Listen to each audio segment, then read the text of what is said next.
you can't turn me down. You can't turn me down. No. They used to count me out.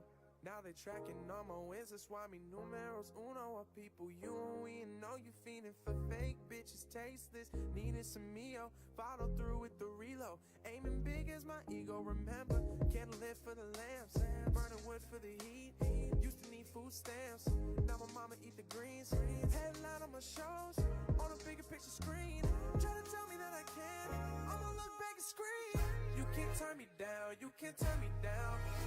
You can't turn me down, no. You can't turn me down, you can't turn me down, you can't turn me down, no.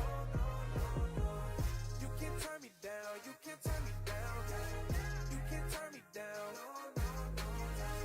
You can't turn me down, you can't turn me down, you can't turn me down, no.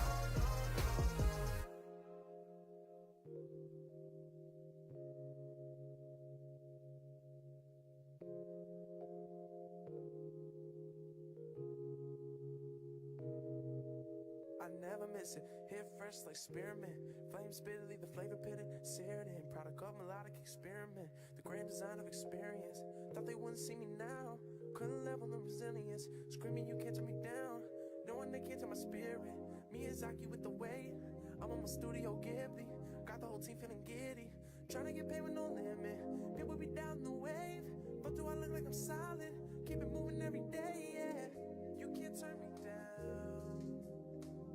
You can't turn me down. You can't turn me down. Can't turn me down. You can't turn me down. You can't turn me down. You can't turn me down. No. You can't turn me down. You can't turn me down. You can't turn me down. No. You can't turn me down. You can't turn me down. You can't turn me down. Enticing and they will fight you. Oh, I feel like they're doing high.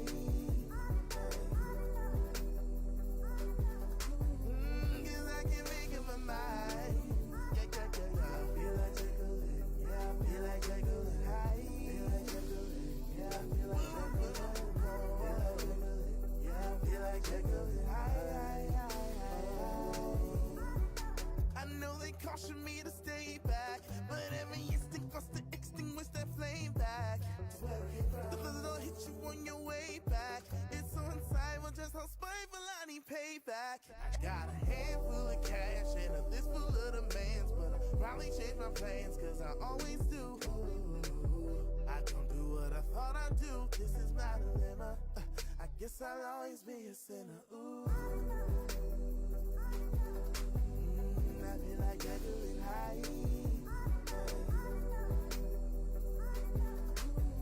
Cause I can make up my mind. Yeah. I feel like chocolate. Yeah, I feel like chocolate high.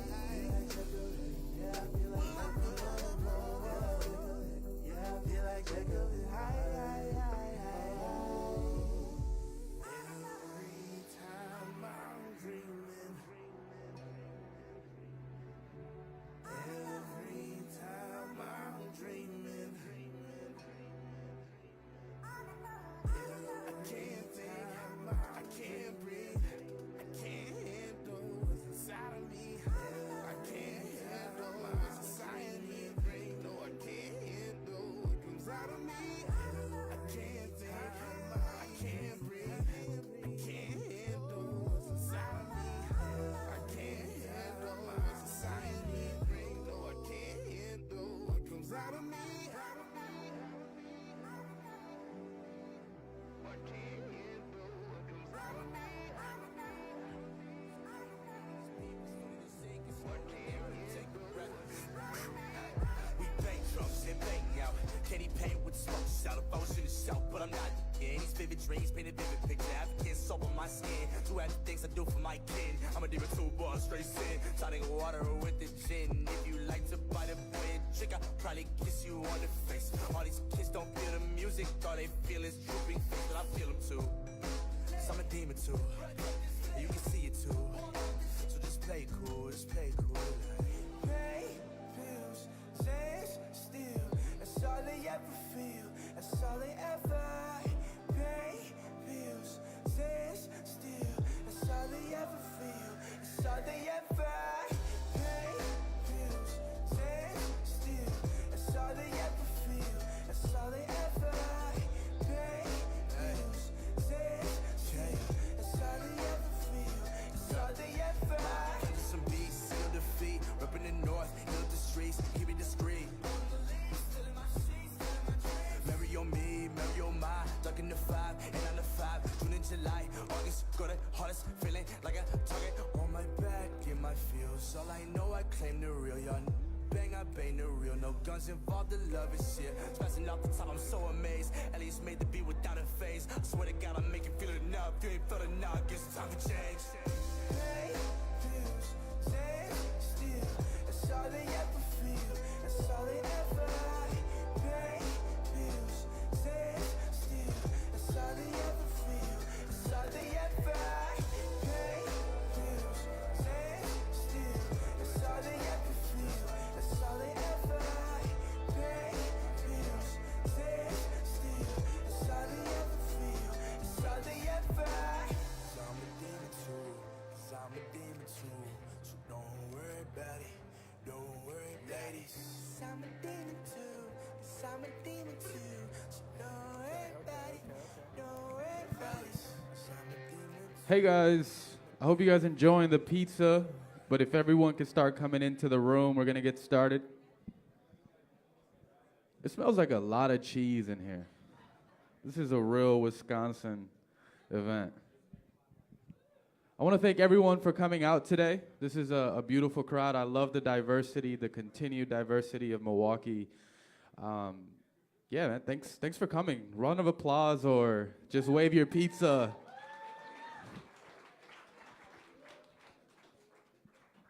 So this is the second workshop for people who, raise your hand if this is your first workshop. Okay, oh, got some new people. I love it. Raise your hand if it's your first time at Radio Milwaukee. Okay. Well, welcome back to everyone who's been here before. So really the format, the way it works out is we have some panelists and we'll basically just be asking them some questions and there will be some room for a Q&A. We will have a number on the screen that you guys could then text your questions and we'll have a moderator looking through the questions, try to get, if we have multiple people asking the same question, or hopefully we'll get a version of your question. But before we get started, I wanted to announce the Backline artists for this fall's program. So the first artist, who was actually the Mary Louise recipient, for you guys that don't know who Mary Louise is, she is the former executive director of Radio Milwaukee, and she's actually the person who made this building possible, and she did amazing work. I did not get to meet her, but I've heard amazing stories about her.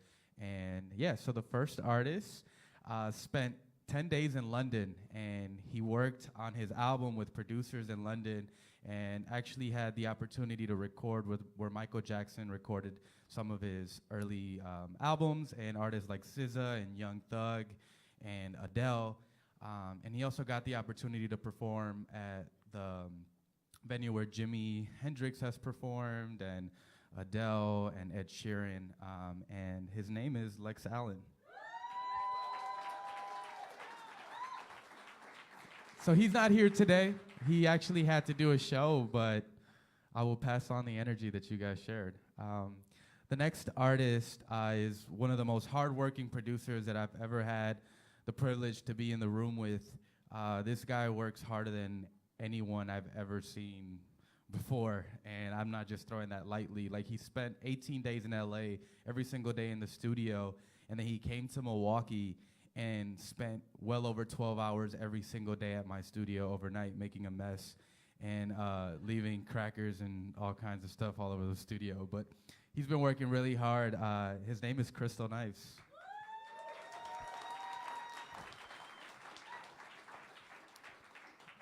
The other artist, so she's been working DIY. She is the true definition of a DIY artist here in Milwaukee. Doesn't have a manager, doesn't have a team. She makes her own beats, records herself, and really just tries to do it the best way that she could possibly can. And she is a fearless artist. Spent well over 100 hours in the recording studio in the last month. Her name's Zed Kenzo.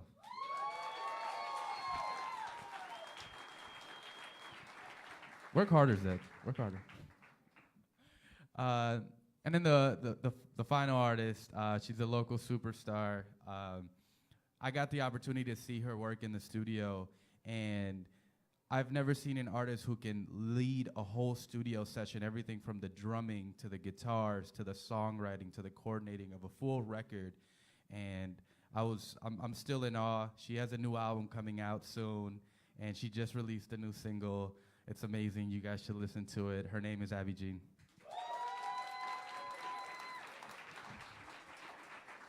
So these are this year's Backline artists. You know, I know a lot of people applied, a lot of people in this room applied, and I want you guys to know that we have more programs, and only because they were awarded for this time doesn't mean you won't have that opportunity. And this is going to be a initiative that's going to continue to move Milwaukee forward. And you know, this is bigger than just the artists that get selected. This is about the community, and that's what these workshops are for. You know, we want all of you guys to have the same opportunities that artists that in Backline are receiving, and I want you guys to get to that position where you guys are a part of those 4 artists. But remember, you don't need this program to be successful, right? I think that these 4 artists would have been successful with or without this program, but this is about the community in Milwaukee coming together to help the artists, and that's ultimately what we need. So I'll bring Jordan up,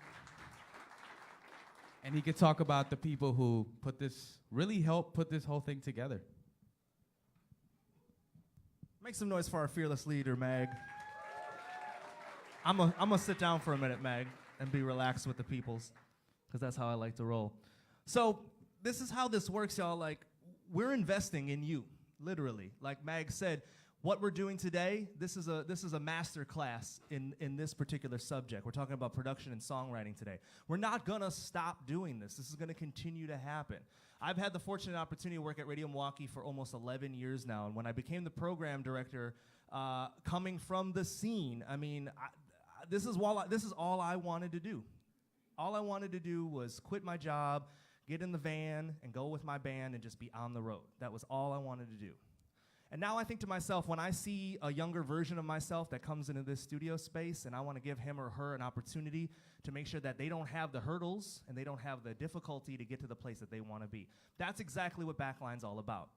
But going to London, going to Atlanta, going to LA, flying cats into the city to work with y'all, this is not free. It costs a lot of money to do this, and it takes a lot of support to do it. And without the support of a lot of the folks that we've gotten together with this, we wouldn't be able to make this happen. And I'm not just here to thank them for their money, I'm also here to thank them for believing in what we do. We had a really cool event last night where we talked to face-to-face with a lot of the sponsors at the Cactus Club last night. And we're putting together faces, you know what I'm saying? We're getting people together in rooms that do not get together in our city. We know where the lines are drawn in our city. We know how hard it is to get together in this city, and that's the heart of this program. So when you see Northwestern Mutual, Manpower Group, New Resources Companies, Visit Milwaukee, Magic Productions, Summerfest, Quarles and Brady, they're believing in y'all. They're putting their money where their mouth is to say, as corporations and entities and businesses in this city, we also believe in what the spirit of this event is. So if you can think about how this directly trickles down and affects you, I would love everyone to walk away from this process to say, I'm going to aspire to do the same thing myself. This is a city we live in where there is no shortage of shade and hate and criticism that gets thrown around in public, in private, on social media. This is the exact opposite of that. When the Novo Foundation comes and says we're going to put our money on the table, it's to actually do the opposite. It's to say we support and want to believe in what you can do. These are individual family foundations. The Meyer Family Foundation, the Wilson, these are people we know who come into this building, and they now know who you are, and they're excited that you are here supporting this idea. So I can't even put into words the level of passion and excitement that the people behind these names have for this program. So as we do this, I want everyone to try to hopefully take away a little bit of the spirit of this idea and think, what can you do?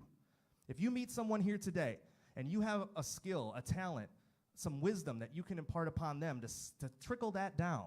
Do that, because that's exactly what's happening here. When Lynn Yeline and Sarah and Steve Zimmerman gave us the grant money to name the Mary Louise Mousseline Award, they know that that's exactly what's happening, that Lex is going out there and taking that effort and energy, and he's going to trickle that down, and he's going to help the scene, and we're going to have opportunities for everybody to grow. So this is, again, the spirit of the program, and I just don't want to stand up here and make this like a nameless, faceless thank you. These are real people who live in our city, who believe in you, and they want you to succeed. So the least we can do is give them a round of applause. What do you all say?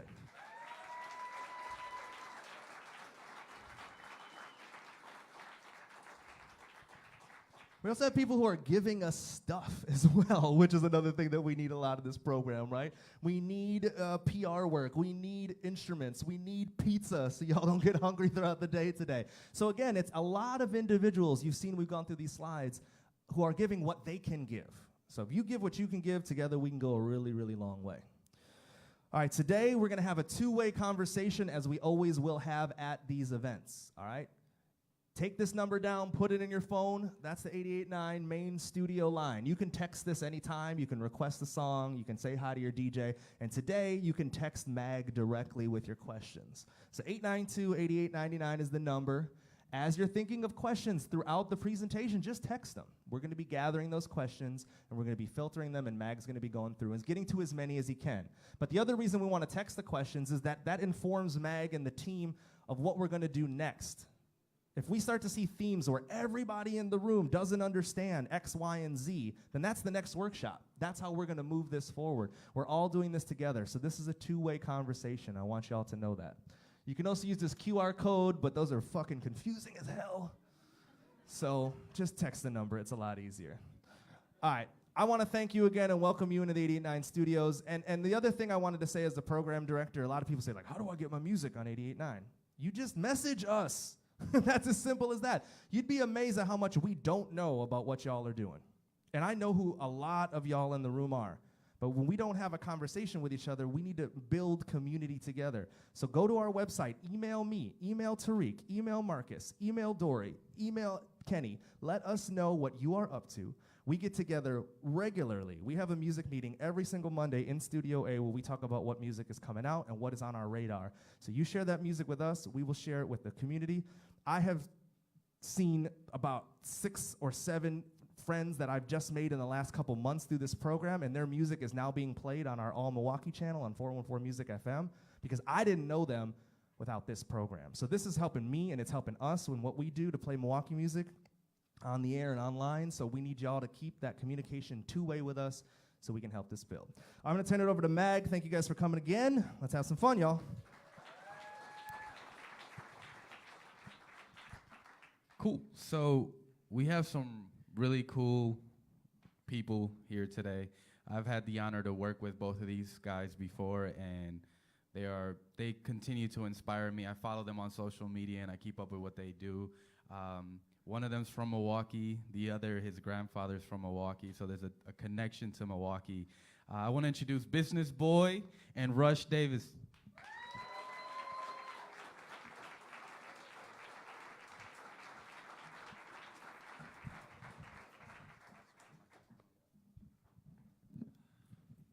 What's good, y'all? What up? Cool. So thanks for coming, guys. This is exciting. No problem. We had some catfish last night at Belly's. I'm going to throw that out there. Shout out, Mike. So I really want to get into, to start off, I want them to kind of get to know you guys. We had a meet and greet earlier, so some artists kind of got to know you guys. But I want to talk about your journey, right? Like, what got you to the position that you are now? What made you want to be a producer? What made you want to be a songwriter? Man, I grew up listening to like Bone Thugs and Harmony, 3 6 Mafia, and all of that, and, like Baby Drew. So just hearing those sounds growing up, I was like, man, I want to do the same thing. So I was in elementary, right? I was rapping, writing raps, and drawing my own album covers and all that. So yeah, I learned like early. So yeah, basically just listening to 3 6. I grew up with my grandparents too, so they was listening to all the like SOS band and all of that good stuff, and yeah, it's just the sounds that was coming out. I didn't understand it as at a young age, I was like, yo, I want to tap into that. So that's what got me started listening to like the oldies, Bone Thugs and Harmonies, Jay-Z, 3 6 Mafia, and like just people like that. So. What about you, Rush? Well, I feel like I kind of was cursed with it because it's like I kind of knew from the beginning. I started singing when I was really, really young, and I got my first deal when I was 11.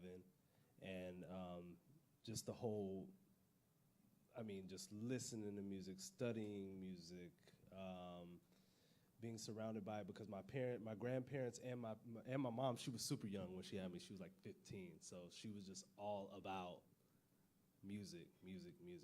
So, I mean, it was just always there. It's like a relationship I've never been able to shake. So. Wow. You know, especially like in Milwaukee and Biz, I know you could touch on this a little bit. You know, it seems like we're always trying to do something as creatives, and it seems like it takes forever before something really happens. You know, how many years would you say it took you to do what you were doing before something impactful happened in your career where you're like, okay, I'm headed in the right direction?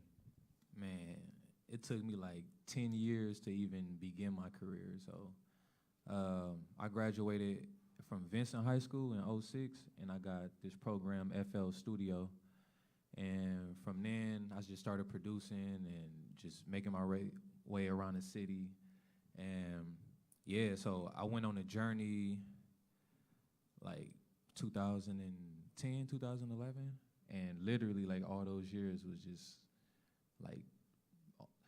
working hard just to start my career. And like I was getting placements and stuff like Young Thug, Trader Truth, but those was cool. And then I started working with Party Next Door like 2-3 years ago, and that's what really elevated my career, just producing for him. So it take a while. Like nothing is ever overnight. This shit really takes a long time.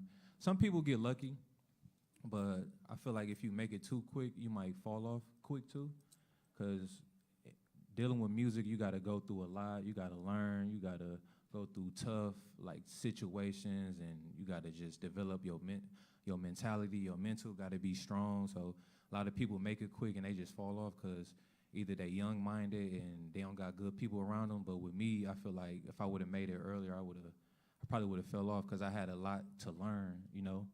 And yeah, I just went through a lot, and it really builds you up for real. Like, so it take a minute. Like nothing is overnight. So when you see young people making it, don't feel no type of way because that's their destiny. But other people, they gotta work 10 times harder. You gotta put your 10,000 hours in, and just all that. So nothing's ever easy, especially dealing with music because everyone is doing it. So that's how I feel about that. Well, for me, I had like a lot of opportunities really early. So I kind of suffered from the exact same thing he's talking about when you're presented with opportunities too early and you don't really know what to do with them. So like you kind of just, I'm gonna try not to cuss, but you kind of just, you kind of just fuck it up. You know what I mean? So like I did that over and over and over and over and over and over and over and over and over and over. Until finally I got to the point and I was like, why do I keep getting chances? Like, why does this keep coming? And then, like, you know, it finally got to the point where I was like, okay, I've worked on records with Kelly Rowland. More recently, I've been with this dude, Fernando Garibay, who's like, you know, Lady Gaga and all of that shit. And I'm just like sitting in these rooms with these people and I'm like, okay, I'm writing records. At some point, I just realized, like, this is life and it's not gonna keep going. So I have to really take these opportunities seriously and understand that, like, you know, try to make the most out of them, you know what I mean? Make the most out of every opportunity. So I would say the first big thing that happened for me was back like in 2013. I had just signed my deal with BMG and with this dude, Zach Katz. If you ever hear that name, he's an incredible man. And he called me one day. I did this song in my homie's living room, and he was like, I'm gonna find a home for this one. And I'm like, okay, well, I don't even like the song, so do what you wanna do with it, right? And then like 4 months later, I got a call that Scarface wanted it.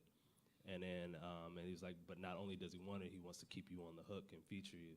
So I was like, okay, cool. And that was the first thing for me. And then after that, it's just been like finding a lot of artists in their early stages and like giving them whatever tools they need to get to the next level. So for me, it's always been like writing that one record that gets them signed, or that one record that takes them into the room where they can get in with somebody that's doing shit like with a business boy or somebody like that, you know what I mean? So I've always been that bridge, and now it's been like, okay, now taking ownership of that and making it, you know, lucrative for myself, you know? And I mean, we spoke about this last night and this morning, you know, about, you know, sometimes you have to fuck it up. Like, that's just the reality of anybody in any career. It's, you just, sometimes, you know, sometimes we do it ourselves. Sometimes it's an accident. Sometimes people do it for you and your team. And, you know, I think it's all a learning experience. But, you know, what are some obstacles that you faced early on in your career? And what are some obstacles that you faced to this day? Like, what do you still have to deal with on a daily basis? Man, growing up, yeah, I grew up in Milwaukee, so, you know, went through a lot, like just a lot of negativity, a lot of street stuff, and just your mindset. So coming up, you really got to get your mindset right, because if it's not right, you will fall off, and you will get a bad rep around the industry or whatever you're doing, that you got like a bad attitude or you a horrible person, anything like that. So growing up, I deal with like anger issues and like attitudes, a lot of stuff, and I had to get past that, because if I knew if I was going to be successful, longevity, I had to fix those things mentally, because people do not want to be around horrible people. So me just dealing with that, getting more spiritual and reading books and meditating and getting closer to God, keeping God first. So dealing with that, and industry-wise, what I got to deal with, just like you're going to get a whole bunch of no's before you get that big yes. So don't never be discouraged and none of that. A lot of, what else I had to deal with? Just getting my sound right too, because I did a lot of like trap beats in the beginning, and then I was like, yo, I want to do more, and then I started doing like R&B, alternative, and like hip hop, and yeah, just finding your lane, finding what you want to do, and just sticking with that, really. So yeah, most definitely like your mental. So whatever y'all doing in life, you got to make sure you're a great person, and like people just got to want to mess with you, because how you gonna be successful if your network not messing with you? If you in the music business and everybody got something horrible to say about you, how you gonna win? You know what I'm saying? So most definitely coming from Milwaukee is just my point of view is just getting my attitude right, getting my anger right, and people didn't give up on me. My homegirl Jazzy, she in the crowd, she never gave up on me. My homies in the back never gave up on me. I had outbursts in college, high school, growing up, all that, and people was like, man, we ain't gonna judge them, we just gonna help them. So we need more of that, you know. So basically just, yeah, mentality is everything. Your energy is everything. I'll say any obstacle you ever face in this, in some way, shape, or form, is always going to point back to you, always. So every obstacle I've ever faced, it had to do with self-worth. Every obstacle was not knowing my worth in situations, was not knowing what I brought to situations, being completely oblivious of who I am in a lot of ways, you know? And I think it took all of those different situations and circumstances, some actually working out, some falling through, in order for me to realize, like, okay, like, there's a reason why, like I said earlier, there's a reason why these things keep coming back to me. It's because it's for me. It's definitely my purpose, you know? But deeper than that is understanding, one, if you have a gift or you have a talent, that's not who you are. That's the first thing. Is understanding that these are things you work on. They're part of the outcome of who you are, you know? And like he said, it's taking the time to get your mind right, healing your traumas, because understand, like, no one's gonna tell you to work on your shit. No one's gonna tell you, like, it all starts in here, you know? But the deal is you have to do the work. And it's so much easier to stay broken than to actually do the work of healing yourself. Because then that means you have to be accountable over everything that happens in your life. And when you can take accountability, then, you know, the doors start swinging open. Yeah, but actually, all the doors are always open, really. It's just like, you know, you just got to step through and be you. So that's the obstacle for me, is still self-worth, because it's always growing, you know? Yeah, and I mean, I think a big thing with that too is like the process, right? Sometimes you don't immediately understand that like this is a problem that I'm creating for myself. And sometimes it takes, you know, a couple years, couple months before you're like, wow, maybe I shouldn't be waking up at 11 o'clock in the morning, right? Maybe that's why I don't have enough time to do what I have to do. And, you know, it's all about trusting the process. And, you know, I'm curious to know, like, what is your day-to-day? Like, what does your day look like these days? Man, I'll be waking up and I thank God. If you follow me on on Instagram, I post like the same books every day, and they like inserts, and it's like positive energy. So I put that out to the world. On Twitter, I'm always tweeting, "Today will be great. God is great." Every morning I tweet that, because you have to believe it. You know what I'm saying? You got to believe, like, yo, today will be great. No matter what happens, you can have 5 minutes of some negative energy. Does that mean you got a bad day? No, it's just a moment, and then you can get over it, and the rest of your day can be great still. So I do that, and then I just check my schedule, see what I got to do. I pull up to sessions. Sometimes I have sessions at the crib, and really I just go to the studio and do what I got to do. I always go prepared. I go with like beats. Whatever artist I'm working with, I'm like, okay, I'm listening to these beats. I'm going to put together a folder. And then sometimes I go in there like just ready to cook up from scratch. As a producer, you got to be ready. Like, because sometimes you go in the session and you have like beats in mind, and then they're like, oh no, let's cook up from scratch. So basically, I'm just everyday sessions, and now like sometimes I had three sessions a day, because I just love the grind. I fell in love with the grind. I have like a session at 1, that'll end at like 6, and then a session from like 6 to 11, and then I keep going from 11. If anybody hit me, the homies or something, like, let's cook, I'd be up to like 5, 6 in the morning. Sometimes the next day, like 9, 10. So yeah, man, my days. And then outside of music, to keep my spirits up, I go to like the beach, I go meditate, and I go through the mountains. I live in LA, so I'm always just in them streets, because it just look crazy out there, you know. Anybody been to LA before? Yeah, like the trees, the beach, like all that is just like it does something to my spirit. So I'm always balancing music and like my spirit, because it can get tough sometimes, but you still gotta have a strong mentality, and you know, just you gotta be built for this music. And yeah, that's how I do. I always meditate and read and stuff, and just fill my brain up with brain food, and you know, always trying to elevate myself outside of music. So that's what my day look like. Dope. I mean, to be real with you, my days start like this. I get up, I meditate. That's the first thing I have to do every day, is meditate. It's the last thing I do every day, is meditate. As far as sessions and all of that go, sessions are always there, first of all. So I pick and choose which ones are the most exciting for me, and the ones that are the most fulfilling, and they're gonna answer, you know, the goals that I'm working towards. Because I always have short-term and long-term goals I'm working towards. So I try to make sure that everything that I'm doing in the interim is pointing to those things. And then also staying open, because especially in LA, things can change on a dime. You could have a full week of scheduled sessions and all of them could cancel. And so with that is also being open to life enough to say, okay, I am gonna go out to Joshua Tree or to the beach, or just like, you gotta live.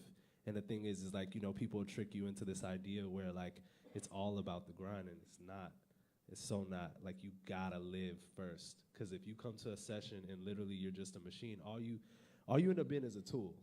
which is great because we need tools to work with. But like, motherfuckers like me are going to live my life, and then I'm gonna show up, and then like maybe in 30 minutes we'll write the most incredible record ever. But it took a month of just living to get to that moment, you know? So that's the thing, is like, don't forget to live. So I live every day. I live.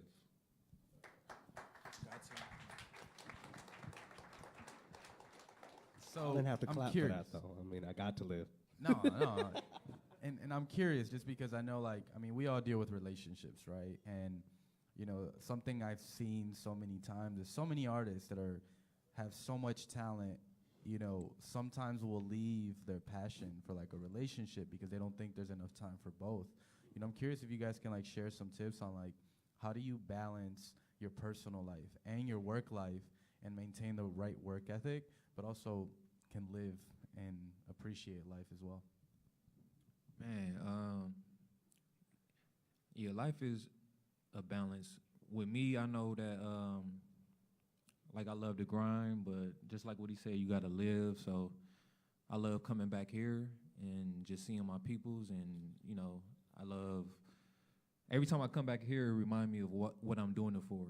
So I do my drives by the lake drive, clear my mind, listen to some music, but yeah, you gotta just spend time with family too, cause sometimes you get caught up in the grind and that's like what he said, you a machine, you a tool, but your family, when I see my family, my grandma, my grandparents, and my homies, it's like, man, like, I wanna go even harder. I come back and it just make me wanna be even greater. So, cause with my career, I wanna build myself up to where I can help other people. So that's where I'm at right now. So, yeah,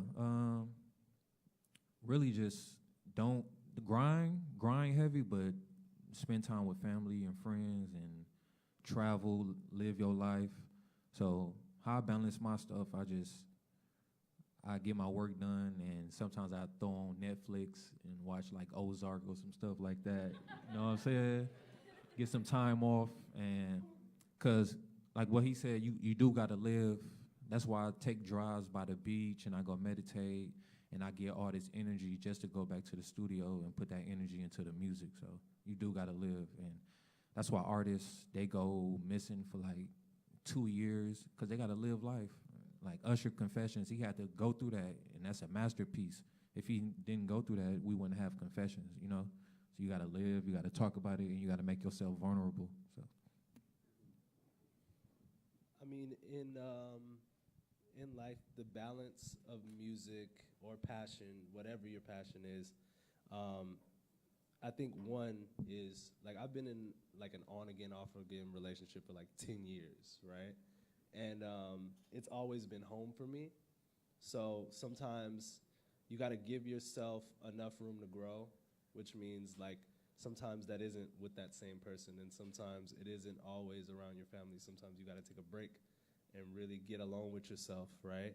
And then be able to come back to that and give and show up the way that you need to. So it's finding people that understand that, and also having that understanding in other people. A lot of it boils down to expectations and what type of expectations you set on yourself and others. And you know, really just being able to show up is really what it is. Like, how much get up do you have, you know? And some have more than others, but that doesn't mean you judge yourself or anyone else by that, you know? Because tomorrow you could get everything you asked for, right? And then realize that at the end of the day, all you really wanted was somebody to love you. And then you're like, oh shit, like, I had somebody that loved me. And now, like, I don't know if these people love me or not. And it's like, you know, so it's like a whole thing. So I always say, you know, just, look, I'm 30. I don't got it all together. I'm figuring this shit out too, you know? So it's just boiling down to the fact of like, look, I know I want love. I know I want to do music. Like, it's really simple. These are the things I want, and it's gonna take work to get it, you know? All of it is gonna take work. Love takes work, relationships take work, you know? That's great. You know, and I think art, like songwriters and producers in particular, you know, you're not just focused on your individual brand. A lot of times you're working with different artists and different brands, and some people don't understand that the team sometimes have to be more, there has to be a bigger structure than if you were just like an artist that's just focused on their individual music, because there's so many moving parts, right? You're dealing with different releases, different schedules.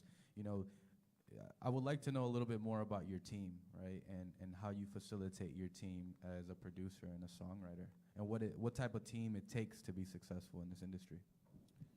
Man, right now I have a couple writers, producers, so I feel like right now I get like super busy, so I might have like one of my producers, I might start a beat and then they might finish it for me or something like that, or I might do a beat and then one of my songwriters write a song to it and we sell it to a label. So teamwork make the dream work for real, cause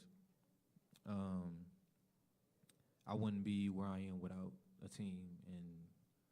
And when I have sessions, I make sure I bring like my producers or my writers with me, because I just love to see people stride, and I just want to see people win. So I'm like, okay, I'm gonna bring my homies, and because off the fact I don't want to be winning and eating and getting all this money and my team struggling. You know what I'm saying? So right now I got like 2 writers, 2 producers.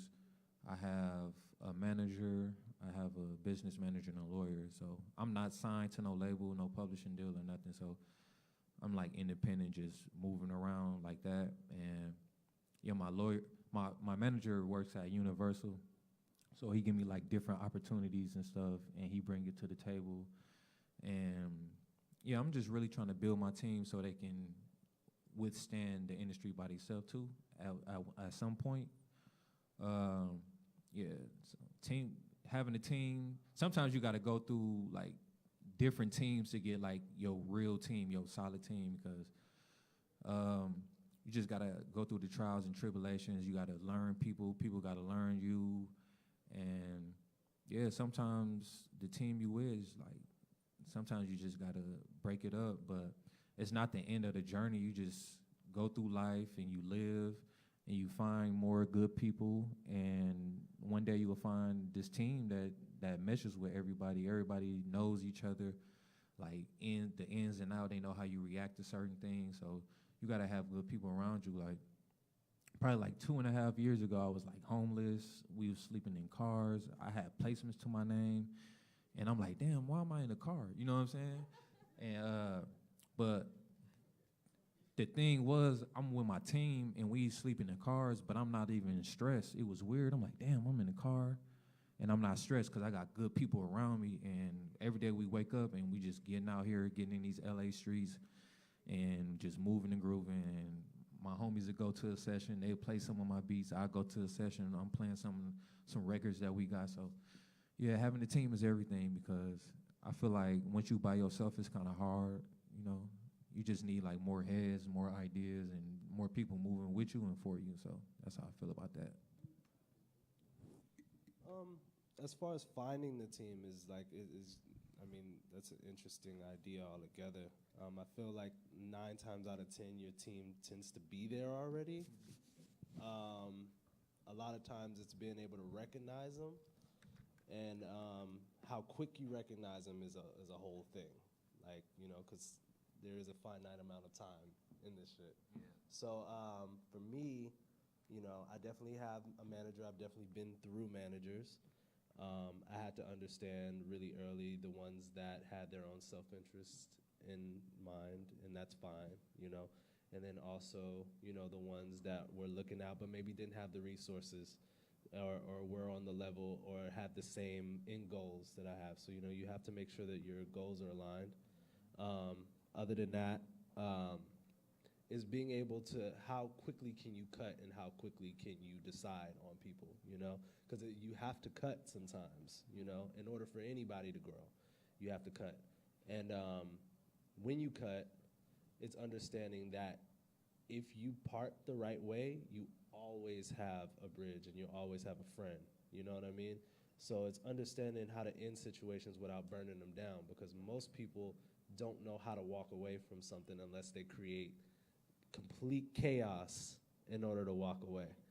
And it's like, if you recognize it early enough, you can say, look, I really don't feel like we're going in the same direction here. I respect you, and I think you're incredible, and I also, I feel we're gonna be in the same place at some point, but right now, we just gotta go our separate ways. It's like any sort of breakup, you know what I mean?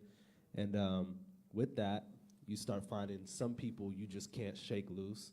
Some people are just always there, and you embrace those people, and eventually they figure their shit out and know how they fit into the role. And then there's certain people that you may have your eye on, and it's like you have your eye on this person, but it's that person right over there. You know what I mean? So it's like, it's just proximity is a huge point. Values is a huge point. Like, what are your values? Making sure that those are aligned. So really, it's just how aligned you guys are.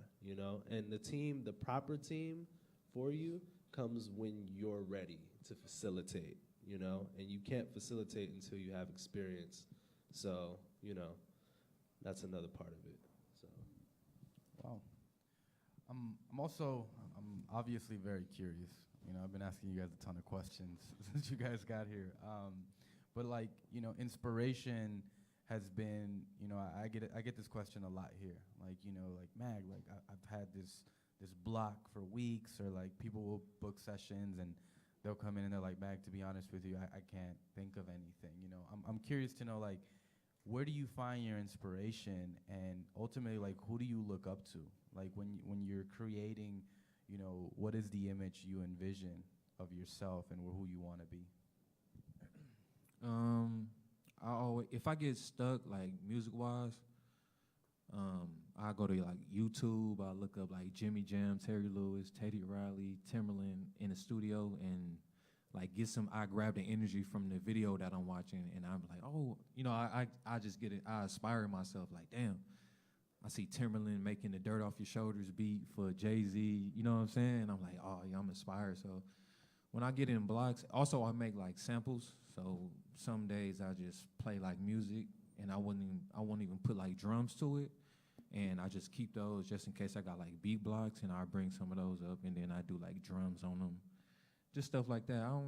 Lately, I really don't get beat blocks. I'm always inspired just music. You can really wake up every day and just create something new, literally every day, and it be different, so I'm just inspired, man, by that, by music itself and life.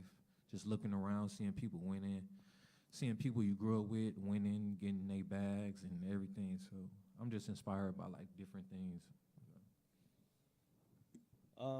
As far as the blocks go, I don't usually get blocks, because when I show up, I'm ready. I'm inspired when I show up. Sometimes you get into sessions where you guys can get crossed as far as the thing you want to work on that day, or maybe what the producer has in mind. Maybe the producer is super focused on getting a cut on Rihanna's record, and maybe you're like, I don't like Rihanna, and I don't even care, And sometimes that happens too, right? And it's being able to first of all, be human first. Be human, talk. Anytime I find I get any sort of block, I have a conversation with the artist I'm working with, or I have a conversation with the producer, and we just talk. And sometimes those are always the most important sessions, because if you know that you're quality, if you've made some incredible shit before, you can make incredible shit again. But it's about being in the place and being available for that, right?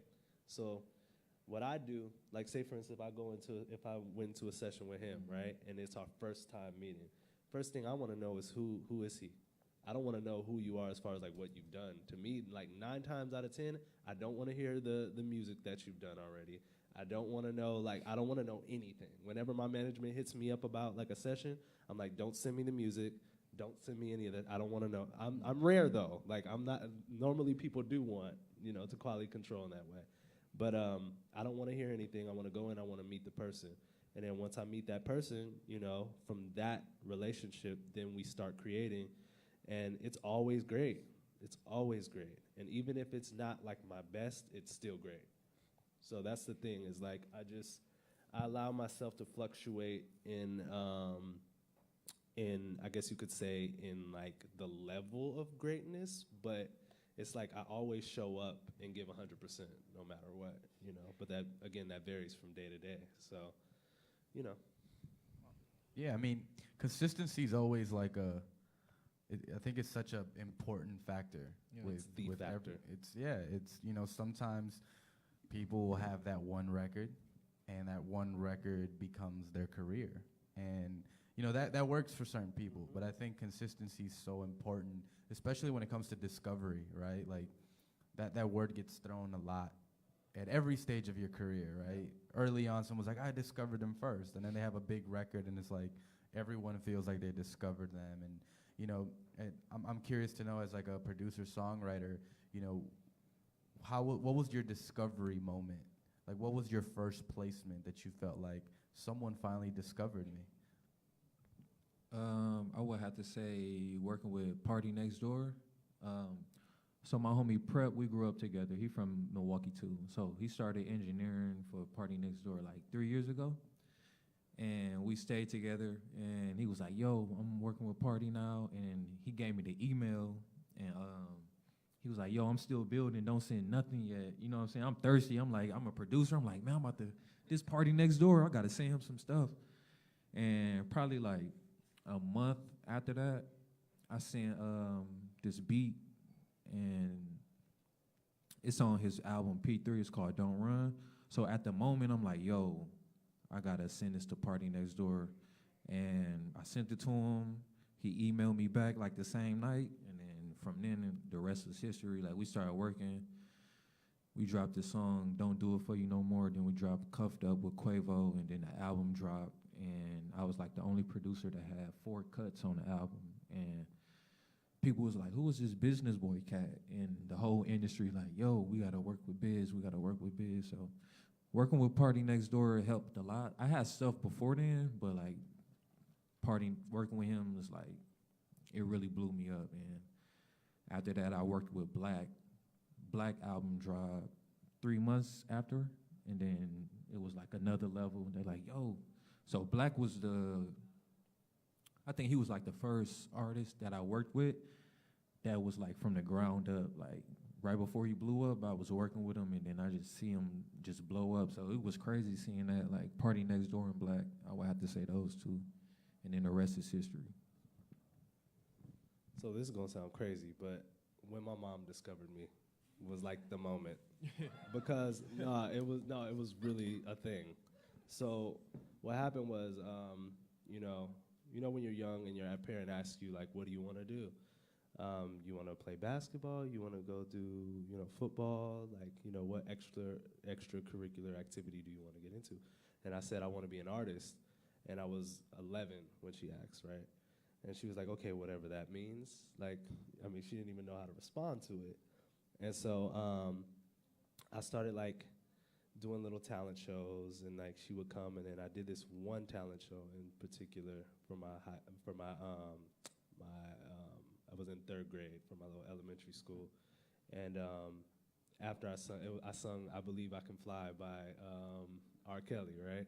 And literally it was like a sea of moms in tears, and my mom was just like looking at me, and she was like, we're gonna be so rich, and I was like, okay, mom believes now, cool. So after that, I was at like a party at like a little family function, and my mom would make me sing everywhere after that. After that, she was like, sing, sing, sing, sing, sing. So I went to this family party, and I sang, and one of my cousin's friends was there, and she was like, oh my God, my boyfriend needs to hear you. So she calls her boyfriend on the phone, and I sung I Want to Be Where You Are by Michael Jackson, and literally had a meeting at Epic the next day. And so that was like how it started for me. Yeah. But then after that, it was a long road, because understand, like, I had never been in a studio before. I had never recorded. My first studio session was at Universal. And like, I'm this little fucking kid, and the headphones are bigger than me, and I'm like trying to like figure out who these people in the room are and why they're staring at me like I'm a sandwich, and like, It was insane, and it scared my parents. Like, it really scared my parents. And, like, you know, you hear all the horrors of the industry. We went through all of those. You know, they tried to emancipate me at 12. You know, like, it just insane situations. And the first person to ever really, like, sit me down and, like, mentor me was Lionel Richie. And he used to come to my sessions, and he told me, he said, every 20 years, there's a talent that comes along that blows the world away. He was like, 20 years ago, it was Michael. He was like, now it's you. And I heard this from him, and it, like, hit me in my head, and I was just like, okay, now I have these crazy expectations to live up to.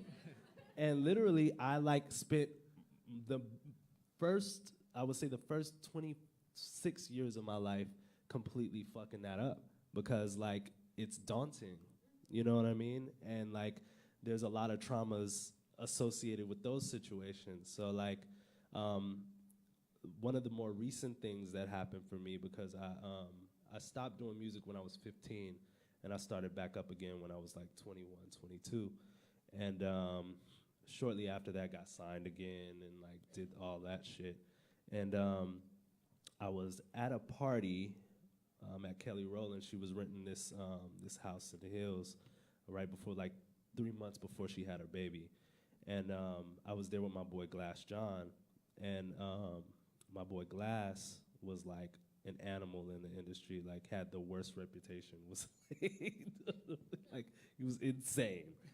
And he told Kelly's A&R, like, yo, you gotta hear Rush's shit. Like, Rush is one of the dopest writers I know.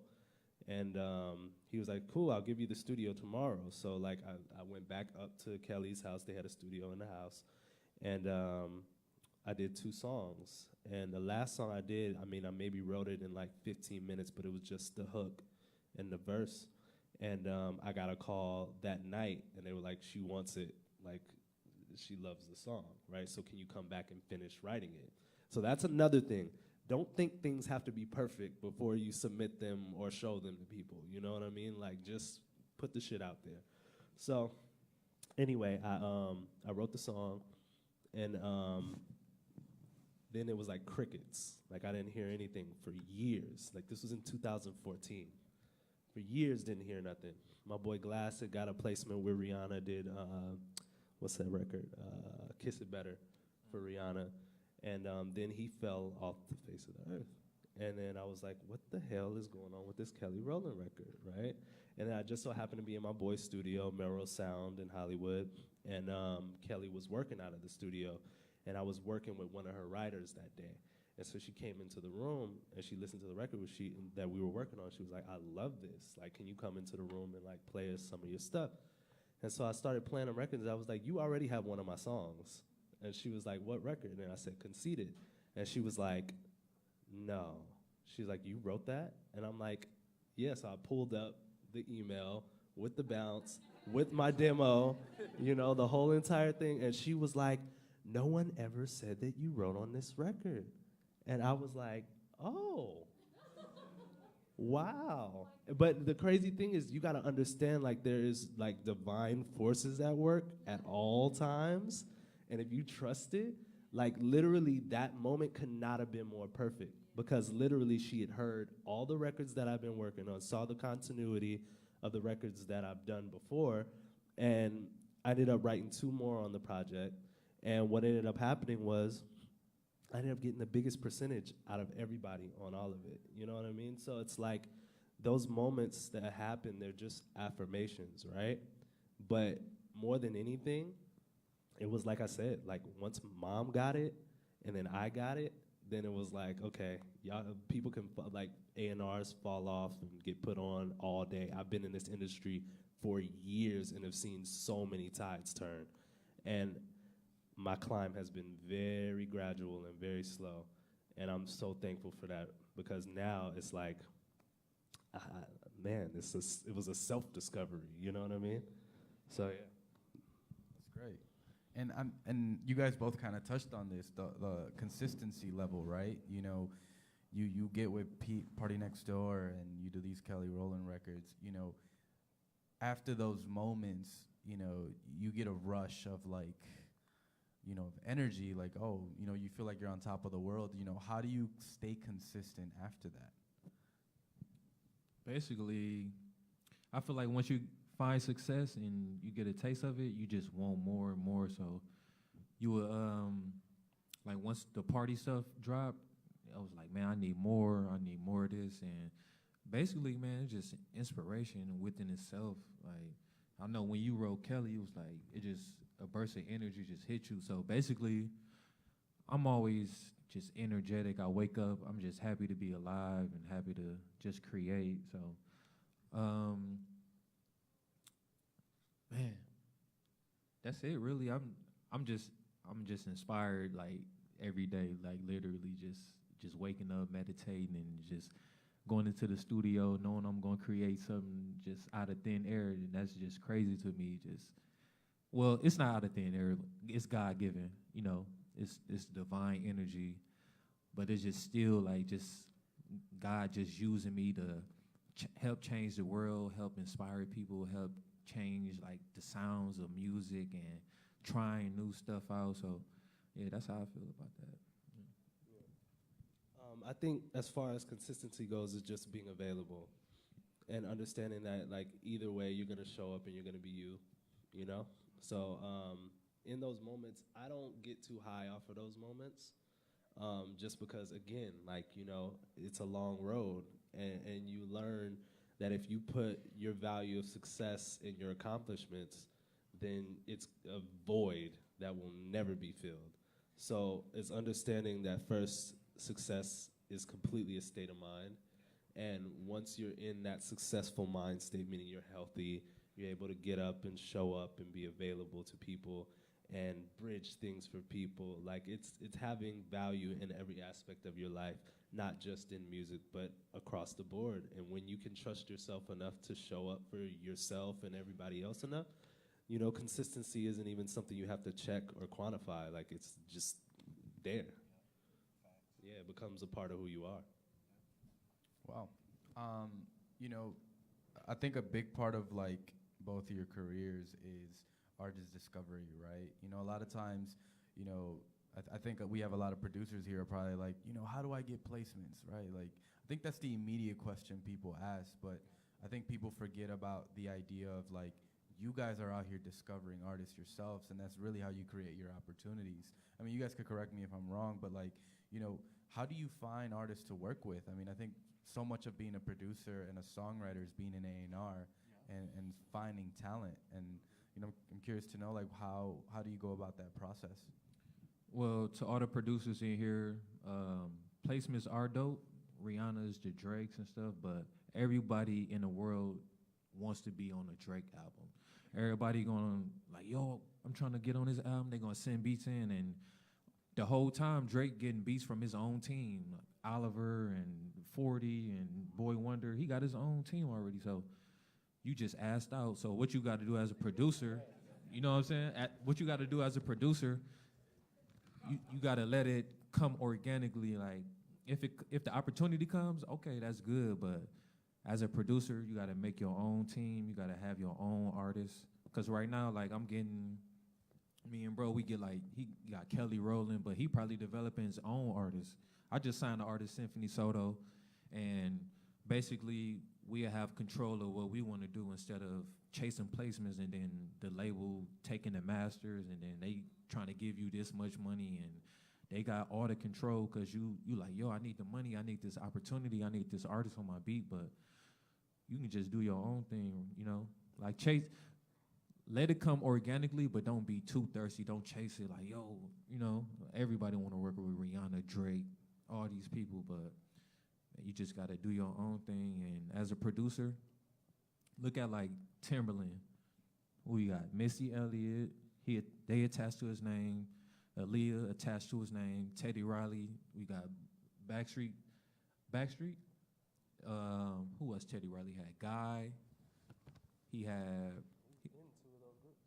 Yep, he was in them. Yep, he was really in them. And yeah, you just gotta come out as a producer, and you just gotta have your own artists, because they'd be attached to your name, and 20 years down the line, y'all still a team. Y'all build up this legacy and stuff like that. So if the opportunity comes, never shy away, but also be aware of having your own team and doing what you want to do and how you want to move. And these labels, they dictate a lot. So being independent is good too. So yeah, that's how I feel. Well, so for me, the way I find artists is, first and foremost, I'm still a huge fan of music. Like, aside from all the business shit that comes along with it, like, I love music. So on a regular basis, I at least take a few days out of the week to just listen to music and look for new music, listen to old music, figure out who's producing on those records, and then find like newer artists that's in that same vein, and like, you know, it's just hunting. I'm still that kid that's like in the record store, but this time I'm like on my phone and like I'm just hunting all the time. And then, you know, I have friends that most of the people that I've been involved with developing, I didn't realize that's what I was doing. I was just being their homie. But like most of my friends that are really dope artists now, like for instance, my boy Mikey Mike, like they're all making their rounds. They're making names for themselves.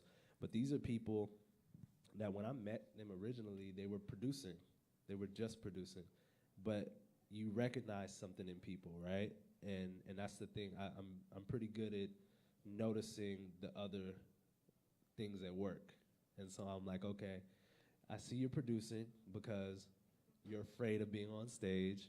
You want to put somebody else in a place of what you really want to do. But why don't you just have some courage, get on the microphone, instead of trying to make me sing your song the way you want me to sing it, you sing it the way you want to sing it, and see what happens. Almost every time those artists took my advice, the advice that it's very hard for me to follow. My own advice is very hard to follow. But they would take that advice and then just boom, they take off. Enough times of that happening, you realize you have a talent for noticing these things in the early stages of people, and you get a jump on that. And for me, it's not about signing them to me. Like one of the artists I'm developing right now, he's a supermodel. His name is Sean Ross. He's actually in Fashion Week right now, doing his thing. He was like the first albino model, and he's like super choice.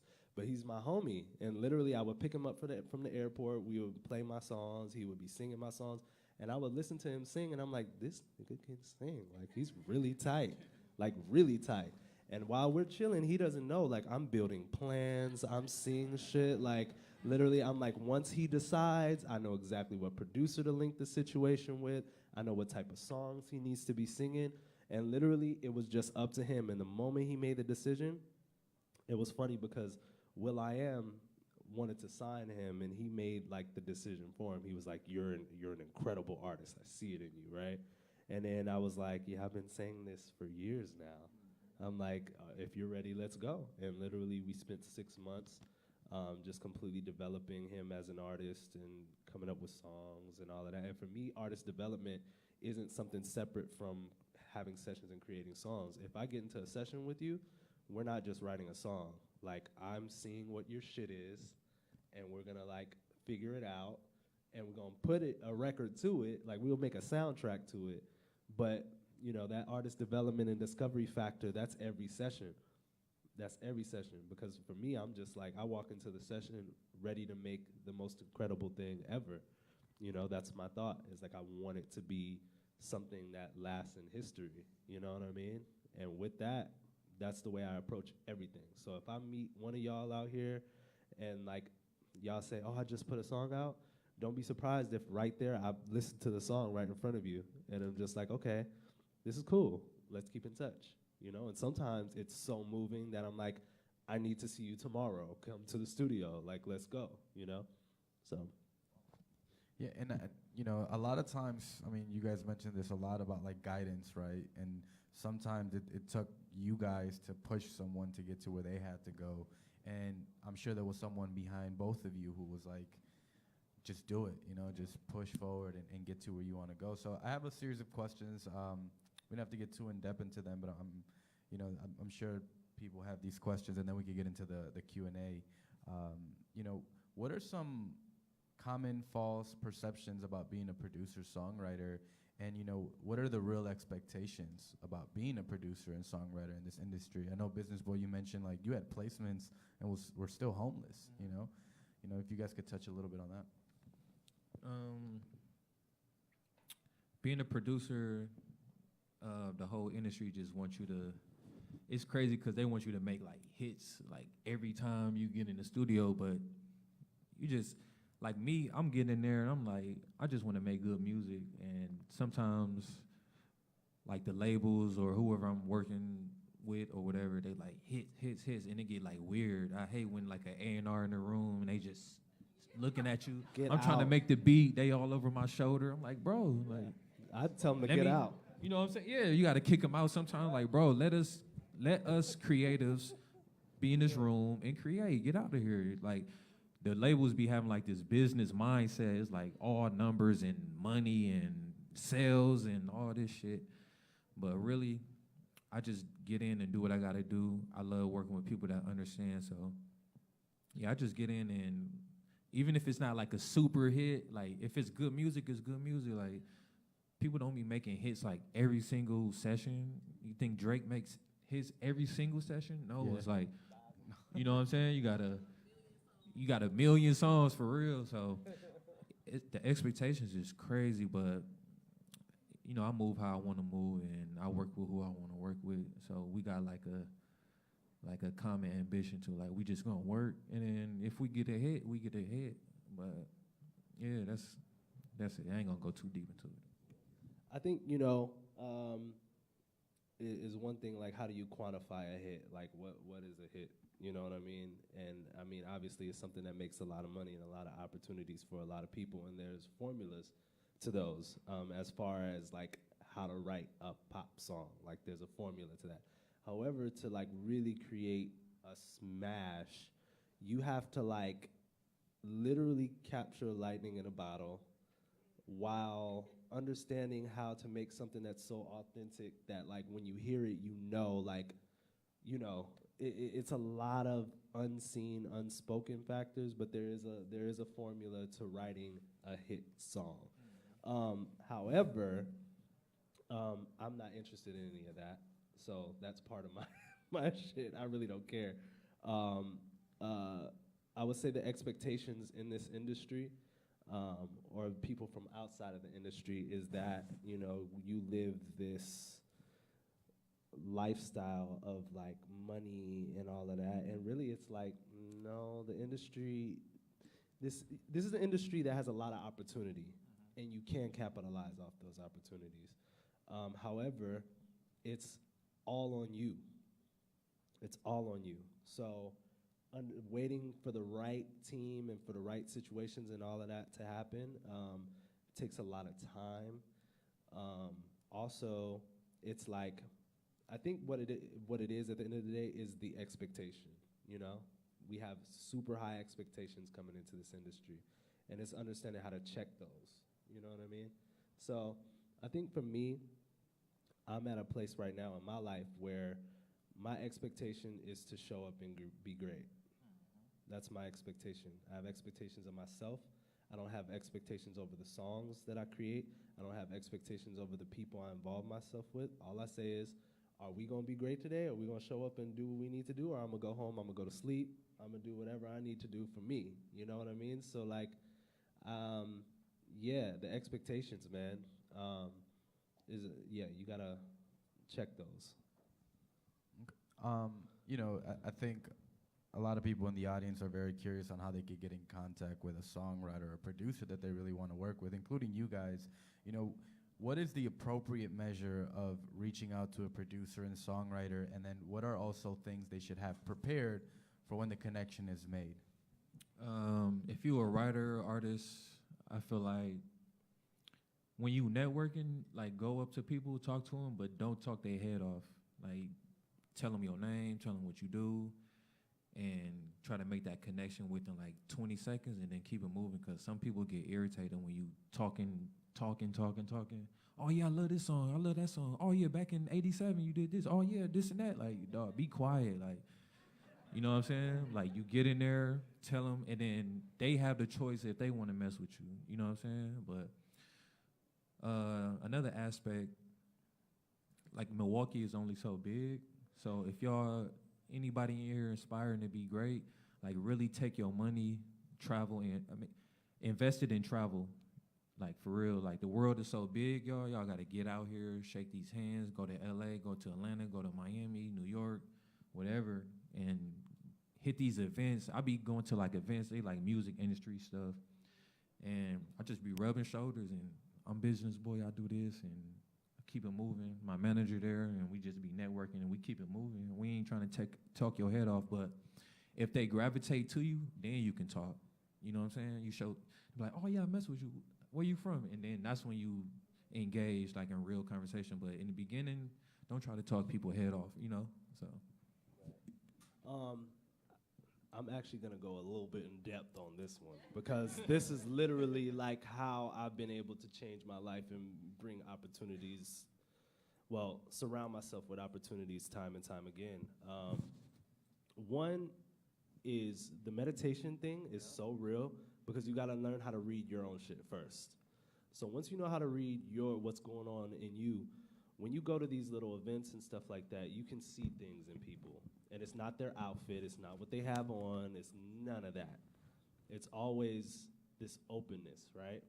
And they'll gravitate to you, you'll gravitate to them, you'll notice like you'll keep like kind of looking at each other like it's, you know, it's this attraction thing, right? And then you go and you see what it's about. And once you read it for what it is, one thing that I can't stand personally is I don't like people asking me what I do. I hate that. Like when that comes out of somebody, immediately my brain turns off.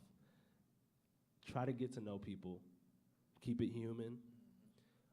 Understand that if it's a room like this, 9 times out of 10, you know they do something in music. You know it has to do. So avoid bullshit questions because people can read that, especially people that are like really established and really doing shit.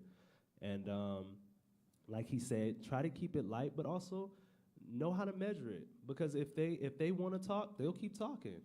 And social cues. If you don't know social cues, you will fail. Straight up. Because if I'm telling you in 5 different ways I'm done with this conversation and you're still, I'm trying to run from you. Like, I don't want to talk to you no more. So the deal is like, it's been able to read that and understanding, like, for instance, let's just throw Party's name out there. If we go to Blind Dragon, you been to Blind Dragon in LA? Okay, so you go to a spot like Blind Dragon in LA, which is like a very small place. It's probably half of this size, but it's literally a spot where almost every celebrity is gonna be there, right? And people go there to position themselves, right? And if you're going there to position yourself, you're fucking up because literally it's like a race. And there's like a corner of the room where that person is. And literally everybody's dancing and inching their way to this fucking corner of the room. And you're just like, okay, I see what's going on here. But like, that person knows it. Everyone in the room knows it. So if you're there for a goal, right? Because everyone is there for a goal.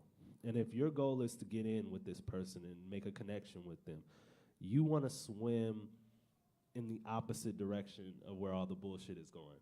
So if all the bullshit is like, oh, let me get you a drink party and let's da-da-da-da-da. What drugs do you do? Oh, I do those drugs too. Great. Like, if it's like all that, it's not gonna work. Literally, a lot of times you gotta cut right through the bullshit. So for me, if I'm in a situation like that, the way I do it is I walk straight up to the situation. I'm a fan of your music. My name is Rush Davis. I'm sure we're gonna meet again. If not, is there a way for us to keep in contact? Boom. And the funny thing is, 9 times out of 10, I get the information. 9 times out of 10. Whenever I don't, it's usually because either my intentions weren't in the right place in that moment, and it was readable, you know, and either I felt like either I was too hungry or I was really gonna get something out of that situation, and like I fucked myself, you know what I mean? So that 1% is me fucking myself. But every other time is just keeping my intentions very clean, knowing what it's about, and not cloaking it with a whole bunch of bullshit to seem like I'm something I'm not in order to try to secure the bag.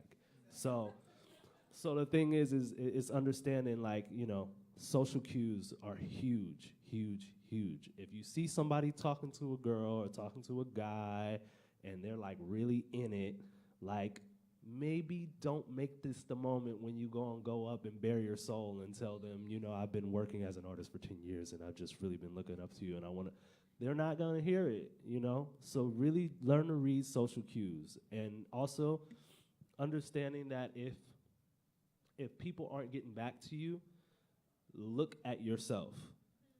Don't blame them. Don't blame the outside world and other situations and the time and trap music and everything else. Don't blame it on anybody else but you. There is something you're not doing that's not resonating, that's not connecting. Get to the meat of it, take accountability, and figure your shit out.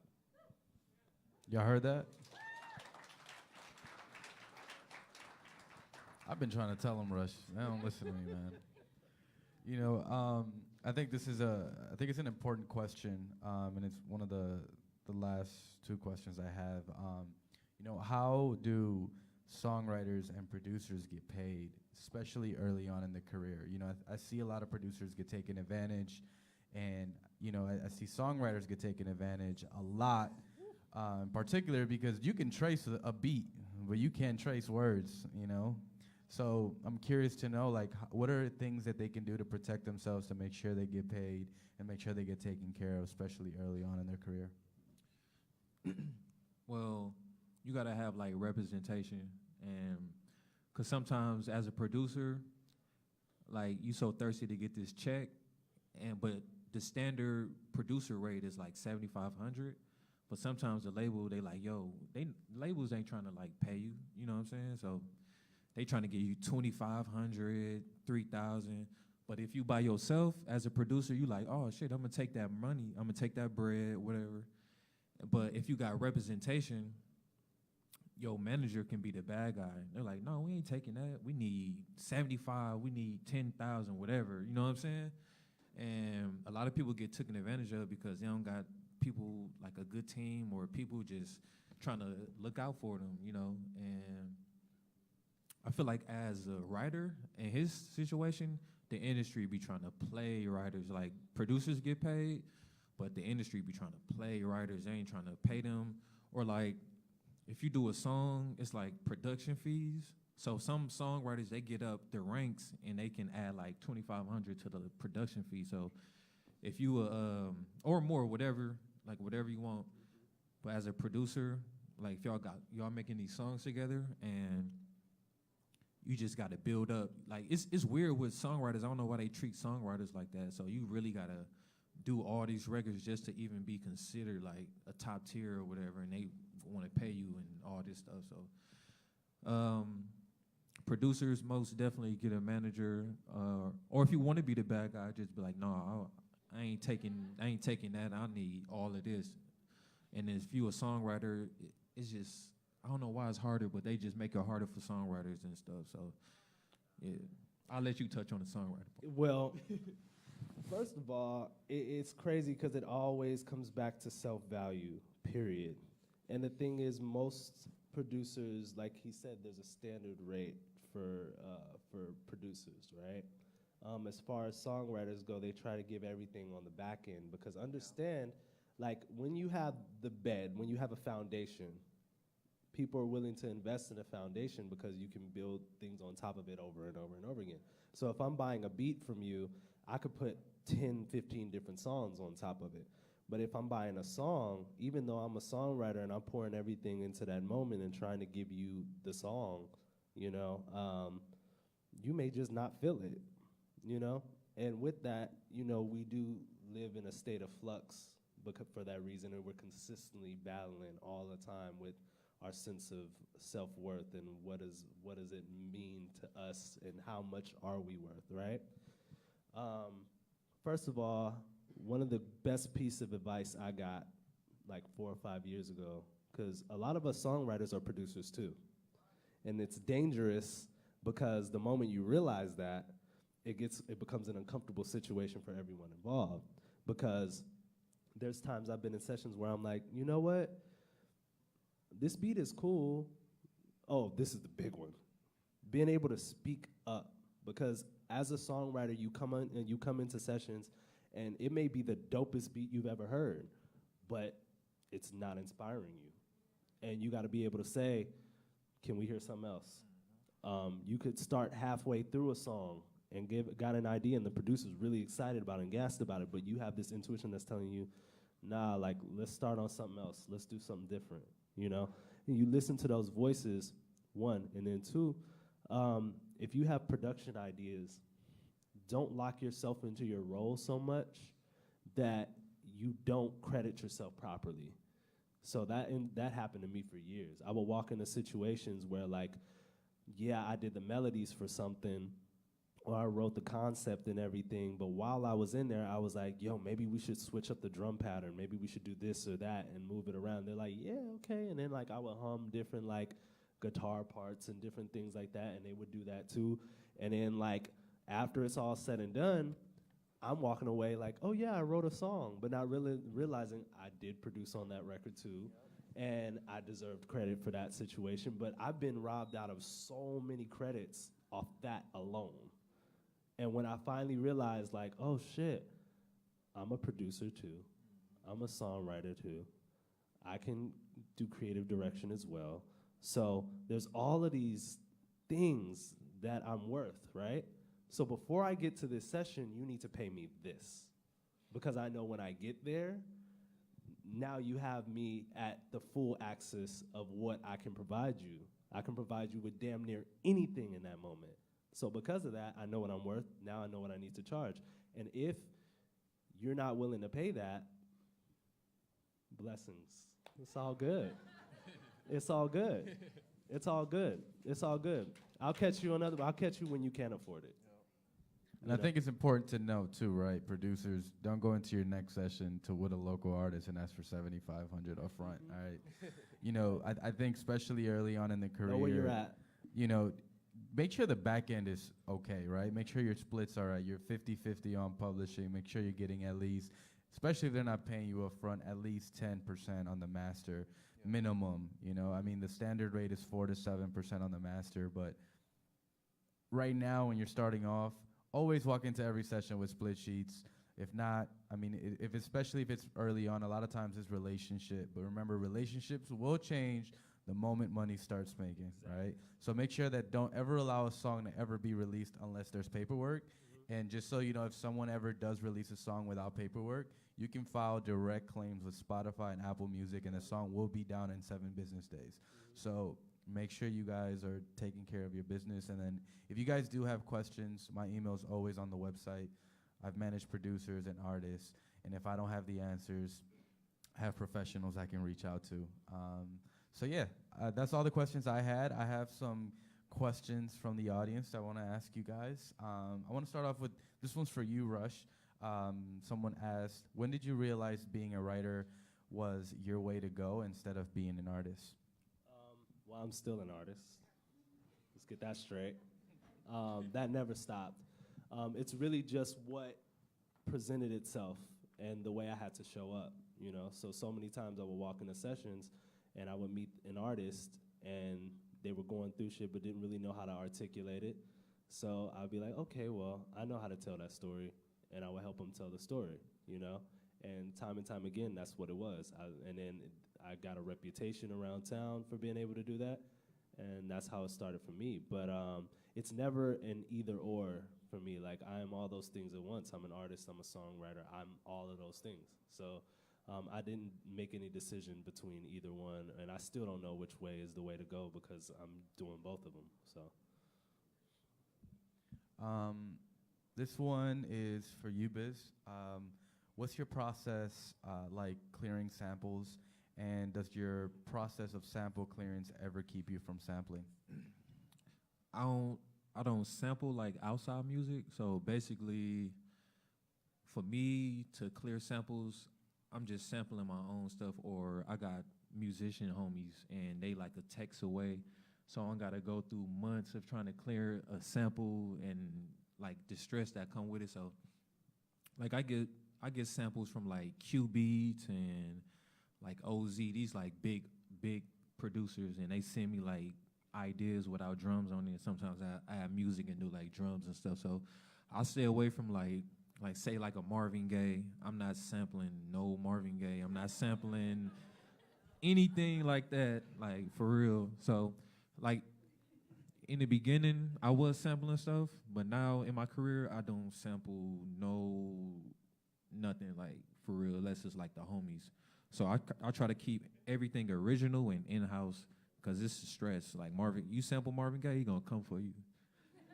He gonna come for you for real. Like, and it'd be hard to clear samples. You might have a dope song and you just can't clear the sample, so you gotta avoid that. So All right, so I'm definitely big on shooting my shot, and I also believe some of the most incredible records in the world have been sampled and are samples. And I love sample-driven records too. It's also knowing what you're cutting, like what your intention is, right? So sometimes you may make the most incredible record in the world, and it was a sample involved that you end up getting only 3% on. But that's a record that needed to be in the world, you know what I mean? And at the end of the day, for me, like, I'm definitely willing to take the stress if the record is worth it. And also, like, some feels you just can't recreate. Some feels just are what they are. And with that, why go to any other source? Get it from there and pay the tax, you know? And that's the thing, like, you know, I'm also really big on, like, if you do have a song that, like, has a great vibe to it, and if you know that you can recreate it, like, go ahead, recreate it, you know, and, you know, stay away from having to deal with the stress that comes with clearing samples and all that. But I actually don't mind the clearing process, because a lot of times in that clearing process, you have to connect with the artist directly, and letting them hear your interpretation of what they're doing on it is like, it's a whole thing in and of itself, you know? So I think take it for, you know, song by song, you know, and if it's something that you're about to release and you're excited about it, you know, just do the work you need to do, you know. But I feel him on that, because, like, literally almost every producer I work with, because I'll come in the studio with something I want to sample, and I'm like, we're going to sample this.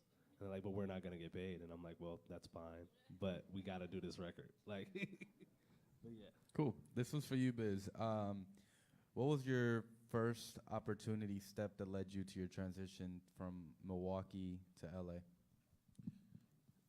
back in like 2010, I got this placement with Jay Mills. He from New York, so he was signed with like Young Money and Lil Wayne. So like having that placement, I'm like, dog, I only had like local stuff, you know what I'm saying? And that was like inspiration. I'm like, yo, I gotta. This guy hopped on my, my beat, and around that time it was like Young Money was like, Young Money was big and they was on top. So I'm like, yo, and then it was the J Mills thing that really inspired me. Then I just, at first as a producer, I would just send the emails out. So emailing is cool, but you also got to get out here. So shout out to J Mills. But after that, I wasn't getting no placements. Like right after it, I'm like, oh, what am I doing wrong? And it was just not being able to get out and showing face and stuff. So the J Mills thing sparked like a different energy, because I got the placement and I wanted more, but I figured out what I had to do to get more placements and stuff like that.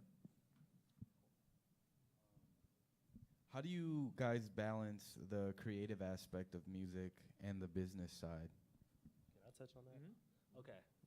First of all, is understanding that music and business are actually completely opposite forces.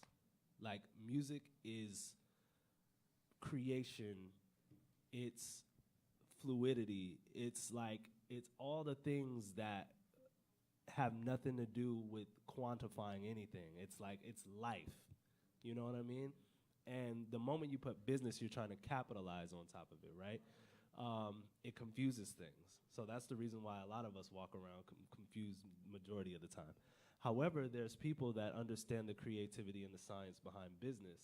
And when you get those two things together, you get magic because, you know, you can create something from its most organic place when you're talking about music, and then you get somebody that can create a business approach that's innovative and fresh and new. And when those two things come together, it feels like, man, I can't even tell you. It's a beautiful intersection when they do meet. But it's understanding, first and foremost, they don't belong together. But this is what we're in. You know what I mean? We're trying to make a life out of it. So with that, it's not necessarily trying to balance it as much as it's equipping yourself with the knowledge. And if you don't have it, bringing somebody on that does, or somebody that's at least interested in learning and you know, and trying to get that knowledge. But other than that, balancing the two it's difficult, and it's always going to be difficult, especially if you're a creative first. If you're a creative first, like for me, my heart goes into everything I do, and so I just have to be very good about, you know, the team I put around me, my lawyer, my management, my publisher. Like all of these people have to have the values that I have, you know what I mean? So they're not gonna stifle the creations that I do in order to meet their business pursuits, you know what I mean? So it's about intersecting the two, you know? So. You basically said everything. The business part, you have to learn. I remember I was starting out doing beats, and it was just beats, music. And then I picked up like music industry 101 and just figuring out like publishing and like contracts, agreements. So as a creator, you have to spend all this time creating, then you have to spend hours learning the business because people be trying to take advantage of you, especially new producers, new writers. Oh, we're going to give you 25. Like what I touched on earlier, they're going to try to get you the lowest.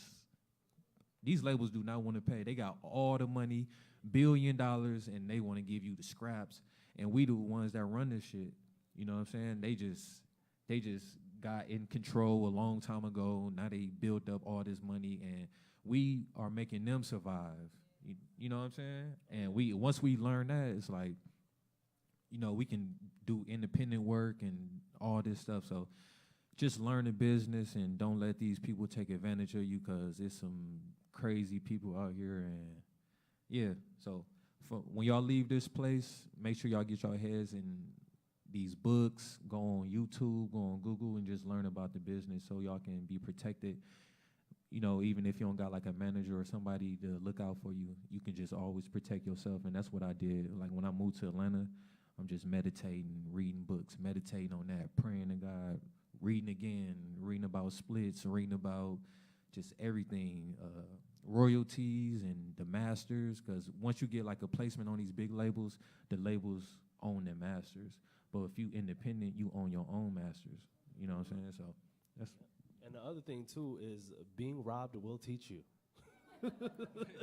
Being robbed will teach you. If you don't want to learn for yourself, stay in the industry long enough, and you will learn. Because the deal is if you pay for what you don't know, period. And that goes all the way around. And it's better to get ahead of it and understand, like, okay, if I don't know the business of this, let me get with somebody that does, and let me make sure that I'm cutting them off a percentage of this so that they feel some type of investment towards me. So they're going to make sure that my best interest is, you know, you're completely responsible for what you don't know, you know? So with that, like he said, read the books. If you don't understand the books, if it's not processing, if it's not getting down in there, don't get down on yourself, because that doesn't mean you're not meant to do this. It just means you need to put somebody in place that does know how to retain that information and can facilitate it in a way that's, you know, that works out for your best favor, you know? But yeah. So we have a good amount of like young, up and coming, some very new producers here and songwriters. I think this is an important question. You know, what is some advice for an artist who's just starting out? You know, what should their focus be? Should it be collaboration or just focusing on their own skills? Focus on your own skills, because you wanna build yourself first, and then you would be able to collab. Because sometimes, like, I know I can make smash beats by myself, so I worked all these years to make sure I'm developed, but I also collab too.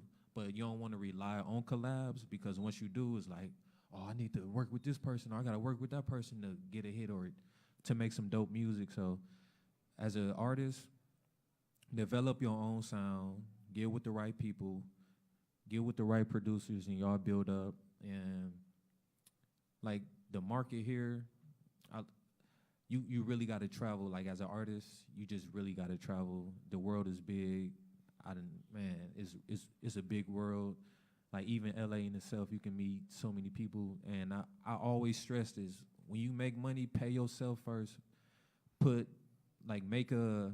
to the bank and make an investment like folder or anything like that. Pay yourself 10, 15%. Use that money to invest in CDs. Well, not CDs. Well, you can do CDs, but we in a different world right now. It's like streaming, so. Don't buy CDs. Yeah. So, don't buy CDs. But streaming, videos, paying your producers, and just getting in the right rooms. Always have your ear to the streets and just looking online to see where it's happening at, like LA, New York, all these big cities. It might be tough. You might have kids, but I mean, you gotta sacrifice, man. Like, you gotta just sacrifice. No, it's no excuse, like, at all. So just get out here in this world, use that 300, 400, buy like a ticket to these big cities and just hit up little events here and there and just rub shoulders and just get out here, because Milwaukee is like where we at right now. It's like you hit a ceiling and then you like, damn, what's more? And it's like sometimes that more never come because you didn't get out here in the world and see what's out here, So that's my advice. That's what really got me out here. And like firsthand, I'm telling y'all, if y'all travel, it's going, like, your life can really change and you might meet the right people and the right person that'll change your life. But until we help each other in Milwaukee, like how Atlanta doing and everybody putting each other on and the radio playing local artists, and we got to stop bringing all these outsiders in from Detroit or Atlanta, paying them $10,000, $20,000, and nobody want to pay their own city $20,000 and all that shit. So you gotta. That's where it starts at. Like, these promoters tell these people, like, dawg, stop, pay our own artists. That's how we gonna win. Atlanta paying their own artists, and we gotta get the crab in the barrel mentality. Because if you help somebody shine, if they surpass you, don't be scared that somebody gonna surpass you. That's selfish. If they do surpass you, so what? They gonna help you if you help them. You know what I'm saying? Everybody be like, oh, I'm scared to help them, or I ain't gonna promote their music. No, man, we just gotta get it together. Milwaukee got so much talent, but we gotta really help each other. We gotta put this money into ourselves. So Milwaukee has a ton of like amazing instrumentalists, right? We have a ton of violin, cellos, guitar, drummers. I mean, we have a ton of touring acts, like, drummers from Milwaukee. I think Jay-Z's pianist is also from Milwaukee. Like, we have so many amazing instrumentalists, and we have a lot of up-and-coming instrumentalists that are thinking about making the move to like LA and New York. And one of the questions is, someone in the crowd is planning to move to LA. Don't tell Glenn that. But how would you recommend that they could get in the studio as a studio artist or instrumentalist? I feel like whoever's moving to LA, just get out there and just go to these studios unannounced. You don't gotta do it the right way. You can just go in there. Some studios you gotta have like a session. They'll be like, who you here for? And if you say the wrong name, they're not gonna let you in. But like certain studios, you just gotta go to studio, and people gonna be there, and that's how you like network, and you be like, yo, I do this. Just like you be in them studios, and you tell them like, yo, all right, I produce. Keep it short and sweet. Yeah, LA is a crazy market. It's expensive, but it's like worth it though, and you can make a lot of money out there. So whoever's moving to LA, just get out there and just network. Like, no days off. Just go to events, go to this place, go to parties, go wherever you need to go. If it's dealing with music, just pull up, even if it's for like 20, 30 minutes. that shit can change your life. You meet the right person. So whoever is moving out there, just stay focused. Have people around you, because if you don't got nobody around you in LA, it can get real crazy. You might fall off into the wrong thing. So once you go to LA, just work, network, because your network is literally everything. That's going, that's going to decide. I have a everything. quick tip for whoever asked this question. People undervalue the people that work at studios. The people that work at studios are some of the most connected people. And sometimes these are the people you ask for coffee, but these people know everyone. Something that I recommend, and I had a friend who did this. He moved to New York, reached out to every single studio, and asked for a tour of the studio, which studios will do. You ask for a tour, and you let them know what you're doing, what you're looking to do, and you show up, have a demo with you, have contact information with you. Make yourself professional, and if you're a violinist, and you let them know and you toured and you build this relationship with these people and you follow up with them, maybe even book a session. Go spend a couple money on the people that you want to help you. They will remember you, and then they will reach out to you if you're in the city. Or, man, fake it till you make it. Tell them you live in New York or LA, right? Even if you're in Milwaukee and they call you into a party next door session, spend that $200-300, fly out of Chicago. Get on that Spirit flight and yeah, I know. I've been there. And, get on that flight and go. You got to do it. Get on the Greyhound. It's $60 round trip to New York from Milwaukee.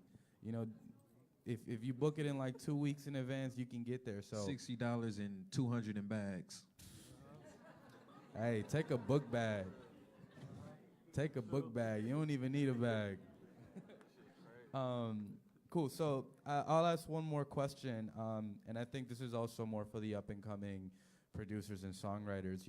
How do you, let's say it's someone who they're good, they're consistent producers, songwriters, but they can't be charging $2,500, right, or $5,000 because people wouldn't work with them. What is an appropriate price, or how would you go about pricing yourself, especially early on in your career?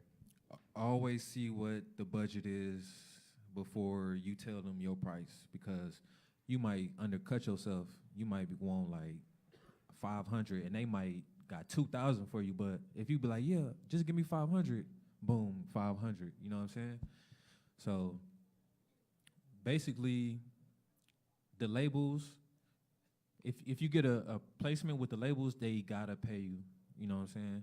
But like independent artists that's coming up, just see what their budget is. And it might be 250, 250, might be 500, but it's better than nothing. You know what I'm saying? So, and if you believe in the artist, if you believe in them, it's like it's a win-win. It's like you making dope music with this artist and you getting paid. So basically, independent artists, they don't got like all these big 7,500s and 10,000. So you just get what you don't undercut yourself, but sometimes you gotta go a little lower, but oh well. And never give away your publishing or masters. Never. Never. So, first of all, is understanding your value. If you're just starting, there's a lot of things you need to learn. And understanding, like I was saying earlier, you pay for what you don't know. So sometimes that means you're not going to get paid for that situation. You're learning in that situation. So that's that's an opportunity for you to grow, So it's being able to quantify those things, one, and then two, also understand that there's billions of people in this world. Billions of people. The odds of you being able to get into a situation that's going to pay you the number that you're looking for is actually pretty high. The deal is being able to understand and walk away from situations that don't necessarily align with where you're at with things. So sometimes it's hard to do because maybe you're really excited about the project and you want to do this or that, but sometimes you gotta walk away, and sometimes you gotta say, this isn't aligned with where I'm at. And at some point you will be, or we will be, and that's fine. It's just all about how you walk away from it.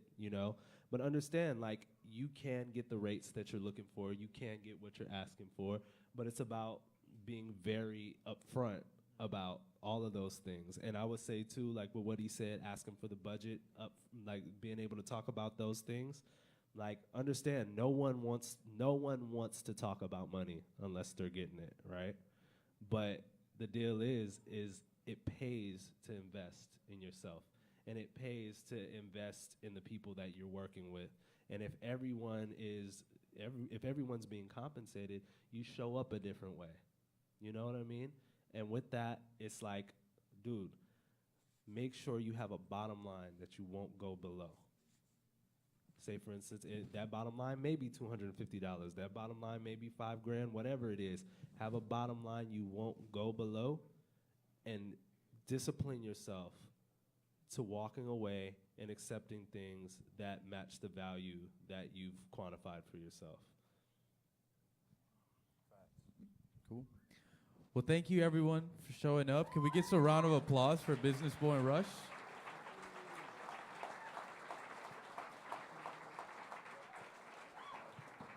I want to thank again the sponsors, but I ultimately want to thank you guys for continuing to show up to these workshops. And I love seeing the energy and seeing people ready to learn. And, you know, I think that that's something I can't really describe as far as like how me and the team feel.